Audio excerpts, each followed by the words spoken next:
ఈరోజు చాలా పెట్రోల్ బంక్స్లో చాలా రష్ కావడం జరిగింది.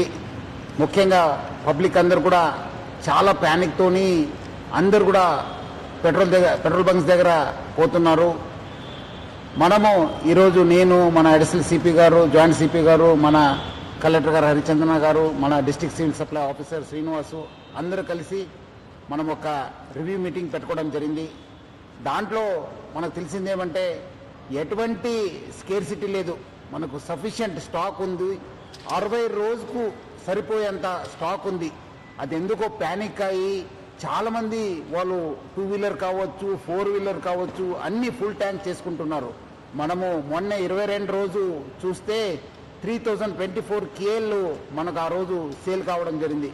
నిన్నే చూస్తే 6400 KL మనము సేల్ కావడం జరిగింది. అంటే ఆల్మోస్ట్ డబల్ సేల్ కావడం జరిగింది. పబ్లిక్ అంతా ప్యానిక్తోని ఫుల్ చేసుకుంటున్నారు. ఎవరు కూడా ప్యానిక్ కావద్దు. సఫిషియంట్ ఫ్యూయల్ ఉంది మా దగ్గర, సఫిషియంట్ స్టాక్ ఉంది. ప్యానిక్తో వచ్చి అన్ని దగ్గర లైన్ కడుతున్నారు, చాలా వాల్ టైం కూడా వేస్ట్ చేస్తున్నారు. ఒక ప్యానిక్ సిచ్యువేషన్ క్రియేట్ చేయడం జరుగుతుంది. సో మనం కూడా అన్ని చోట్ల కూడా బందోబస్తు చేయడం జరిగింది. రెవెన్యూ సైడ్ నుంచి కూడా వాళ్ళ ఆఫీసర్స్ని అక్కడ కూడా పెట్రోల్ బంక్స్ దగ్గర పెట్టడం జరిగింది.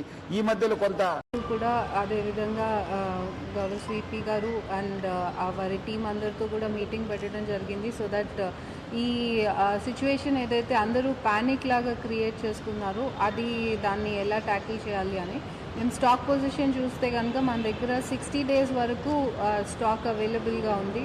సో ఎవరికి ఏ విధమైన ప్యానిక్ అవసరం లేదు. ఈ 60 days స్టాక్ కూడా ఎవ్రీ టైం రివైజ్ అవుతూ ఉంటుంది. కంటిన్యూస్గా మనకి సప్లైస్ కూడా వస్తున్నాయి. సో ఎక్కడ కూడా సప్లై నిరంతరాయంగా జరుగుతుంది. బట్ ఇష్యూ ఈ ప్యానిక్ వల్ల, సోషల్ మీడియాలో క్రియేట్ అయిన ప్యానిక్ వల్ల చాలామంది వెళ్ళి పెట్రోల్ బంక్స్ దగ్గర క్యూ అప్ అవుతున్నారు.